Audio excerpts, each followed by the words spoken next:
కొంచెం హెల్త్ మీద ప్రేమ ఎక్కువైతే ఏమవుతుంది, ఇగో నాలాగే మిల్లెట్స్ ఉప్మాలు, మిల్లెట్స్లో ఆర్డర్ పెడుతూ ఉంటాం. వీడియోస్ చూసి బాగా ఇన్స్పైర్ అయ్యి తెగ ఆర్డర్లు పెట్టేస్తూ ఉంటాం. దీన్ని తీసుకొని వచ్చి దీన్ని 1 మంత్ అవుతుంది, ఒక్కసారి కూడా కుక్ చేయలేదు.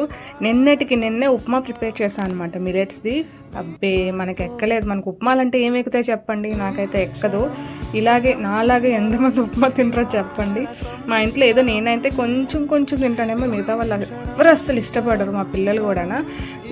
మిల్లెట్స్తో ఏదో చెయ్యాలి కదా, కొంచెం హెల్త్ కోసం కేర్ తీసుకోవాలి కదా అని చెప్పేసి ఉప్మా అయితే నచ్చలేదు. సో స్టీమ్ ఇడ్లీ పెడదాం అనుకొని కొంచెం మిల్లెట్స్ ఒక 30 to 40 minutes నానబెట్టేసా అండి. నానబెట్టేసిన తర్వాత ఇలా తాలింపు వేసుకోవచ్చు. అక్క తాలింపు వేయాలా అంటే అవసరం లేదు, వేసుకుంటే వేసుకోవచ్చు, లేకపోతే లేదు.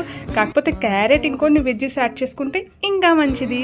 అండ్ పాలక్ కూడా యాడ్ చేసుకోవచ్చు కరివేపాకు బదులుగా, లేకపోతే కరివేపాకు యాడ్ చేసుకోవచ్చు. అక్క ఎందుకంత పెద్ద ఎండుమిర్చులు వేసారంటే కనుక నేను అనుకున్నాను కొంచెం ఇడ్లీ మిల్లెట్స్ కదా చప్పగా వస్తుందేమో అనుకున్నాను. సో తింటుంటే స్పైసీగా ఉంటుంది అనుకున్నాను, బట్ అలాంటిది ఏమీ లేదు. ఎండుమిర్చి వేసుకోకపోయినా టేస్ట్ మాత్రం సూపర్ వచ్చింది అనమాట. మీరు కూడా ట్రై చేయండి. అండ్ వీడియో నచ్చితే లేట్ చేయకుండా సబ్స్క్రైబ్ చేసుకోండి. చేస్తాను.